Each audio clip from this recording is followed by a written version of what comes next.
She had people coming in there 7 days a week, buying cakes and pies, okay? She had a high quality product, she priced it right, and she had customers like 7 days a week, okay? I've observed this. Now here's a guy, so that business for whatever particular reason has shut down. So here's another guy that picked up that same building, and this person this is a guy, had cheesecakes. Now I'm a cheesecake expert. I've been eating cheesecake since I was a kid. So I know good tasting cheesecake. I know store-bought cheesecake tastes, and very, very good homemade cheesecake taste. All right. So this guy, he decided he's gonna sell his cheesecake. So the guy decided to say, okay, well, he kind of like overpriced his cheesecake. And I asked him, I told him, I said, well, your cheesecake is a little expensive for the little cheesecake that you're giving.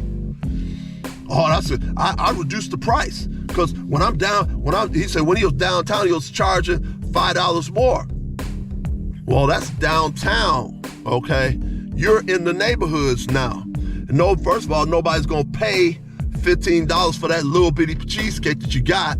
That's number one. Number two, the price which you are offering your cheesecake is still expensive for the neighborhoods, all right? But I was trying to tell him, but he didn't want to listen. Then I tasted his cheesecake. His cheesecake was just so-so. Do you hear what I'm saying? I'm a cheesecake expert. I know what good cheesecake tastes like. I know what bad cheesecake tastes like. I know what okay cheese. This guy has some cheesecake that he's selling. He first of all is selling it overpriced, right? Number one. Number two, his cheesecake is just okay. That's the first cheesecake I ever had in my life that tasted like it needed sugar. His cheesecake needed sugar. I want to taste this cheesecake. I supported him. I wanted to taste this cheesecake. And I'm like, okay, this cheesecake is mediocre cheesecake. Number one. Number two, because it's mediocre, he should not have been overcharging for the cheesecake. But he was overcharging for the cheesecake. So I know that he's gonna be out of business real soon. He's gonna be out of business, all right?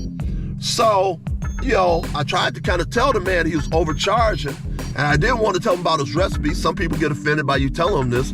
Well, he didn't do really good research on his cheesecake because his cheesecake needs, the first time in my life I ever tasted cheesecake that needed sugar, okay? So the point that I'm making in terms of how to price your product, you first determine what the quality of your product is. And that will determine what you'll be able to price it for. But if you come out with a high quality product, but you price it reasonably, you probably won't be able to make enough of those products.